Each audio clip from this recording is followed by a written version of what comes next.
सबसे ज़रूरी और सबसे मुश्किल राउंड शुरू हो रहा है क्रॉस एग्जामिनेशन का।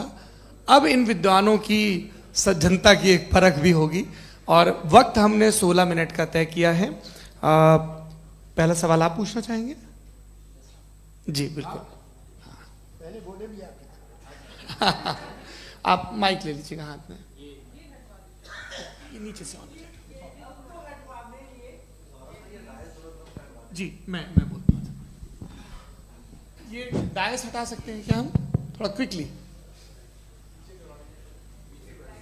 डायस पीछे कर दीजिए बस थोड़ा सा, है ताकि ये जो दाएं बाएं लोग बैठे हैं इसे हटा ही दीजिए। अब हम वहाँ तो जाने वाले नहीं, आराम से आराम से दोनों तरफ से हटा दीजिए।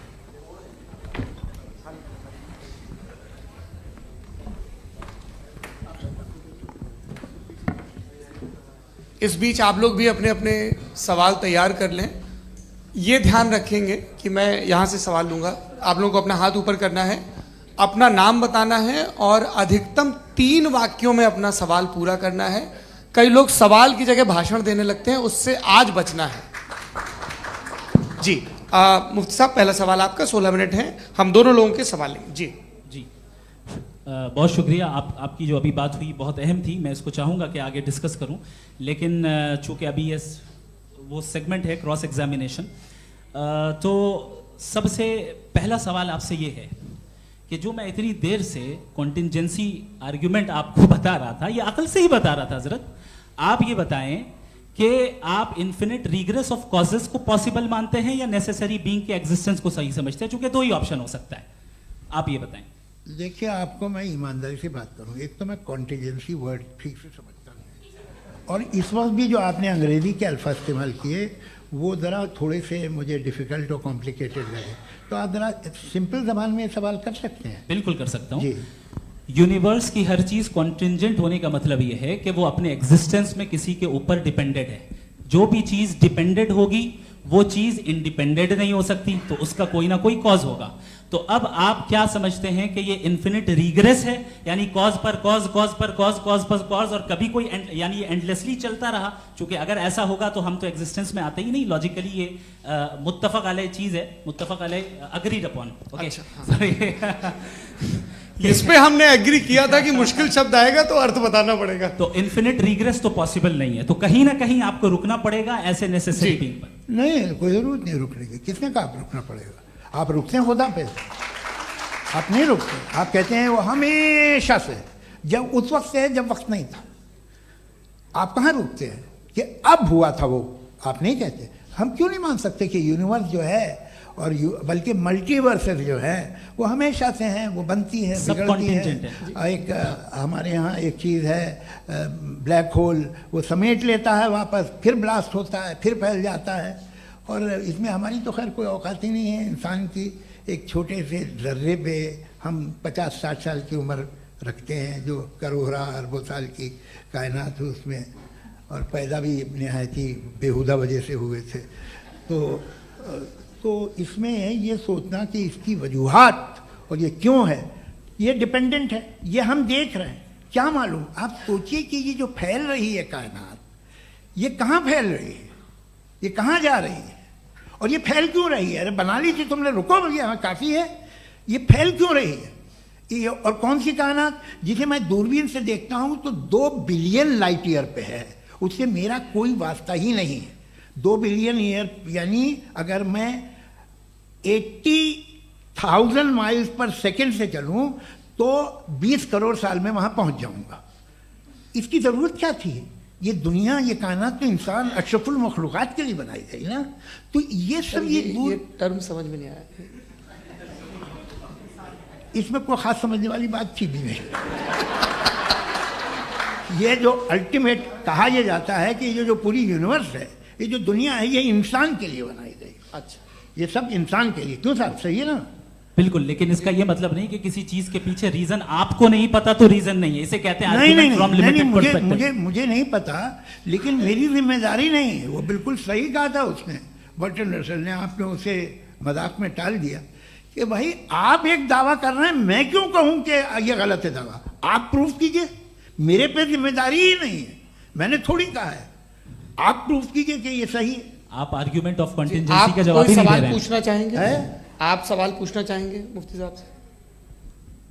क्योंकि ये क्रॉस एग्जामिनेशन का दौर है। आप जैसे पहले बोल रहे थे फेथ को लेके कुछ। मैं ये पूछना चाहूँगा कि खुदा ने जो भी रेवलेशन किए हैं एक मज़हब के नहीं बहुत से मज़हबों में किए हैं, अलग अलग रेवलेशन है। कहीं कुछ एक बातें हैं, कॉन्ट्रडिक्शन भी है आपस में, कहीं कुछ आप कर सकते हैं, कहीं कुछ नहीं कर सकते। ऐसा नहीं है कि सबकी कोड ऑफ मॉरल एक है। तो ये किस्सा क्या है? अब आप ये देखिए कि मुझे कभी कभी लगता है कि जो फुटबॉल फाइनल होता है, लाखों लोग होते हैं, फिर वो टीवी कवर करती, करोड़ों लोग, अगर उसमें खुदा की एक बूमिंग आवाज़ आ जाती, मैं गॉड हूँ, तो सारे लोग अभी सुन लेते और टीवी पे भी सुन लेते, किस्सा खत्म होता। ये इतनी राजदारी क्या है कि तुम सामने कुछ तो सबूत दे दो हमें सॉलिड। ये कह साहब ये यूनिवर्स कैसे बनी, इससे मसला क्या हल होगा? मैं पूछूंगा आपसे खुदा कैसे बना? क्यों नहीं पूछूंगा कैसे बना? बल्कि वो तो कायनात से कहीं ज़्यादा इंटेलिजेंट है, कायनात से कहीं ज़्यादा कॉम्प्लेक्स। जी वो हमेशा से है। आप कहेंगे मैं मान लूँगा। अच्छा दोयम वो कादिर मुतलक, यानी कादिर मुतलक का मतलब ओमनीपोटेंट, वो जो चाहे कर सकता है। आपको नौकरी दिलवा सकता है, आपकी अच्छी जगह शादी करवा सकता है, आपके पड़ोसी का मुकदमा हरवा सकता है, आपको जिता सकता है, सब काम करता है। थोड़ा सा माइक क्लोज जी। वो इस दुनिया को चला कैसे रहा है? ये दुनिया कैसे चल रही है? आपको इस पर हैरत नहीं होती? या क़यामत के बाद कभी एक जस्टिस होगा, जब ये बच्चा मर चुका होगा जिसकी धज्जियाँ उड़ गई बम से, इसको इंसाफ मिलेगा तब। अच्छा अब जवाब दूं? हाँ दीजिए। मैं वही इसीलिए आप ही की तरफ। सबसे पहले आपने रेवलेशन और स्क्रिप्चर्स की बात की, इस पे मैं बात कर सकता हूं लेकिन आज नहीं करूंगा चूंकि वक्त कम है, कभी और इस पे डिस्कस करेंगे। मैं तैयार हूं उस पे भी बात करने के लिए। ये क्योंकि अभी हमारा से topic- राउंड 2 की भूमिका तय हो रही है। डज गॉड एग्जिस्ट राउंड 2 जी। चूंकि आज गॉड के एग्जिस्टेंस पे बात है तो मैं उसी के रिलेटेड जो है आपके सवालात को एंटरटेन भी करूंगा और मैं भी पूछूंगा। आपने कहा कि आपने साबित ही नहीं किया, जबकि आर्ग्यूमेंट ऑफ कॉन्टिजेंसी बुनियादी आर्ग्यूमेंट है। आप मुझे कॉन्टिजेंसी का मतलब बताइए, आपका मतलब क्या कॉन्टिजेंसी? कॉन्टिजेंसी का मतलब यह हुआ कि हर वो वजूद जो किसी भी चीज का पाबंद है, हर वो वजूद या हर वो चीज जो अपने एग्जिस्टेंस में किसी भी चीज के पाबंद है और उससे बाउंड है, उसको उसकी जरूरत है, उस पर डिपेंड करती है, तो जाहिर सी बात है कि उसका कोई ना कोई कॉज होता है। ये तो अक्ल की बात है। ये आप रीजनिंग की बात करते हैं, मैं वही कर रहा हूं। दूसरी चीज आपने ये बात कही कि इतने बिलियन लाइट ईयर्स दूर है, उसका मेरा क्या लेना देना। फिर मेरे ख्याल से आपको ये नहीं कहना चाहिए I think therefore I am an atheist. आपको सोचना चाहिए। सिर्फ आप एक लिमिटेड दायरे में रहकर नहीं सोचें, बल्कि बाहर निकलकर सोचें। आपने तीसरा सवाल किया, आपने 2-3 सवाल एक साथ। ऐसी बातें ना कीजिए, कुछ लोगों को इतराज हो जाएगा आप पे कि आप कुछ भी सोचिए। ये इजाजत आपको है नहीं, मुझे है।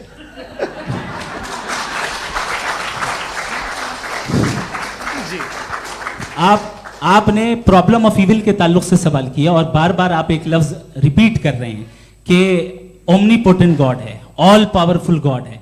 यही तो दरअसल समझना है कि गॉड का कॉन्सेप्ट क्या है। प्रॉब्लम ऑफ इविल जो है, प्रॉब्लम ऑफ इविल दर हकीकत 2 असम्पशंस पर कायम है। अगर आप इन 2 असम्पशंस को समझ जाएं तो ये प्रॉब्लम नहीं रहेगी, आर्ग्यूमेंट आपको समझ में आ जाएगी कि ये कोलैप्स कर जाता है। पॉइंट नंबर 1, यानी जो आपका सबसे पहला फॉल्स असम्पशन है कि गॉड मर्सीफुल है, ओमनीपोटेंट है, दुनिया में जुल्म हो रहा है।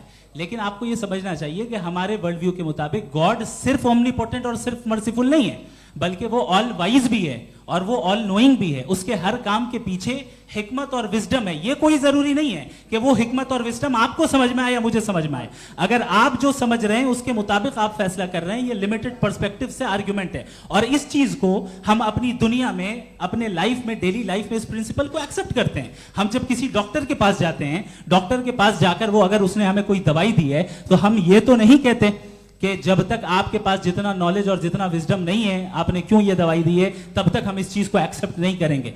नहीं कहते, हम उसकी अथॉरिटी को तस्लीम करते हैं। क्यों? क्योंकि उसकी हम जानते हैं कि वो नॉलेजेबल है, वो विजडम वाला है, हमसे ज्यादा नॉलेज और हमसे ज्यादा विजडम है। बताएं सर। मैंने डॉक्टर में और खुदा में बड़ा डिफरेंस है। डॉक्टर पढ़ा लिखा होता है एक, तो मैं उसकी बात सुनूंगा। दोयम ये नहीं कुछ जवाब तो ये भी नहीं है सर आप प्लीज, ये आ जाइए, अगर चलिए। सब ऑडियंस से बोलने लगेंगे तो हाँ। फिर मतलब नहीं सिविलाइज बहस का। मतलब आप ये कहें कि चूंकि आप डॉक्टर पे बिलीव करते हैं इसलिए खुदा पे बिलीव कीजिए, क्या ये मिसाल आपको समझाने के लिए। आर्ग्यूमेंट है, इस पे आपको एतराज नहीं है। तो सिंपल बात ये है कि मैं अगर ये यकीन कर लूँ कि एक ओमनी पेटेंट उसकी मसलहत है, ये जो बच्चे मर रहे हैं ये मसलहत है उसकी, मुझे नहीं चाहिए इसकी मसलहत। उसकी मसलहत नहीं, यही तो समझना है। मतलब एक्सपीरियंस। अच्छा, इस आपने अभी मेरी बात पूरी सुनी नहीं। मैंने कहा आपका पूरा आर्ग्यूमेंट दो फॉल्स असम्पशंस पर है। एक फॉल्स असम्पशन मैंने बता दिया, दूसरा फॉल्स असम्पशन ये है कि इस दुनिया में इविल के होने का कोई गुड रीजन नहीं है, जबकि हमारे पास बाज रीजंस मौजूद हैं, हमारे पास बाज वजूहात मौजूद हैं। अगर इस दुनिया में इविल ना हो तो आप गुड को डिफाइन कैसे करेंगे? अगर जुल्म ना हो आप इंसाफ को समझेंगे कैसे? अगर तारीकी ना हो तो आप लाइट को समझेंगे कैसे?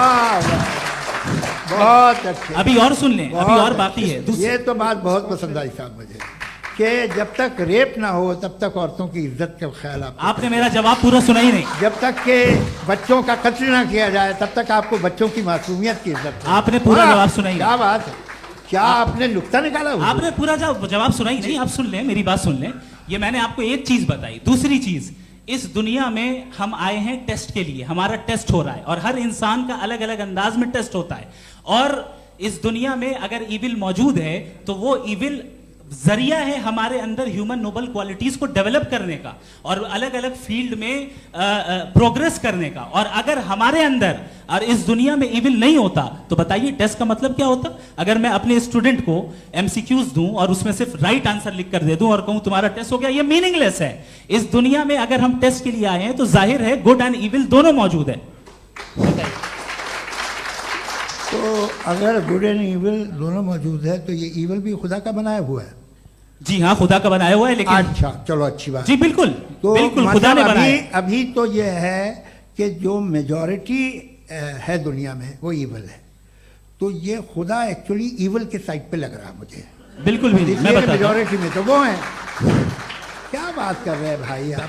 कोई भी जो मुंसिफ होगा, चाहे आपका अपना घर हो जिसके आप सबसे बड़े हैं, चाहे आपकी ऑर्गेनाइजेशन हो जो आप चलाते हैं, वहां पर आप इविल रखेंगे साबित करने को कि बाकी लोग शरीफ हैं। मेरी बात सुन क्या ये आर्ग्यूमेंट ही गलत है? अगर कि जब तक के कोई इविल नहीं होगा तब तक के शरीफ आदमी शरीफ नहीं लगेगा। अगर एग्जामिनर गलत ऑप्शन दे रहा है तो एग्जामिनर इविल नहीं हो गया, जो गलत ऑप्शन को सेलेक्ट कर रहा है वो फेल होगा। क्रिएटर ने इविल को बनाया है लेकिन वो इविल नहीं है। अच्छा सुनिए मेरी बात, हाँ। Let me complete sir. जी जी। क्रिएटर ने इविल को बनाया है टेस्ट के लिए, वो इविल नहीं है। इविल वो होगा जो उसे इख्तियार करेगा। छुरी को बनाने वाला गलत नहीं होता है, छुरी का गलत इस्तेमाल करने वाला गलत होता है। रेप को कैसे गलत इस्तेमाल करते हैं? रेप इंसान के फ्री विल का नतीजा है।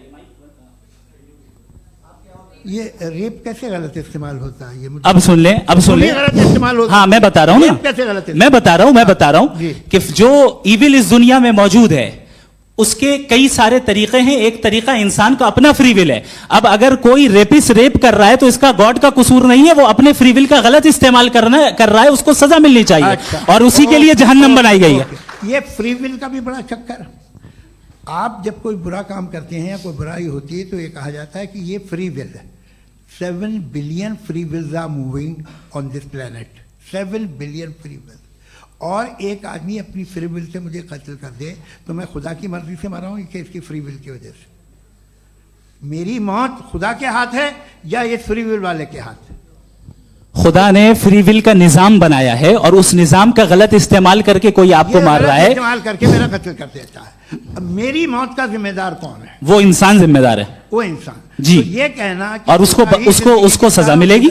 तो अब आप आगे चलिए कि ये तय करना कि अल्लाह ही या खुदा, सॉरी अल्लाह ने, खुदा ही जिंदगी देता है, खुदा ही मौत देता है, ये गलत है। बिल्कुल गलत नहीं है। हाँ, नहीं, निजाम उसी ने बनाया फ्री विल का। निजाम मौत और हयात का उसी ने बनाया। You are contradicting yourself. अभी आपने कहा कि एक आदमी ने फ्री विल से आपको मार दिया, इसमें उसे फ्री विल दी गई थी, उसने गलत इस्तेमाल किया। 7 billion free wills are moving on this planet और आप चाह रहे हैं कि मैं सिर्फ खुदा का ध्यान करूं। ये 7 बिलियन फ्री विल्स को मुझे लुक आफ्टर करना पड़ेगा कि नहीं? ये तो तबाहियां कर रही हैं और तबाहियां ज़्यादा हो रही हैं। बिल्कुल। तो अगर आप बताएं, आप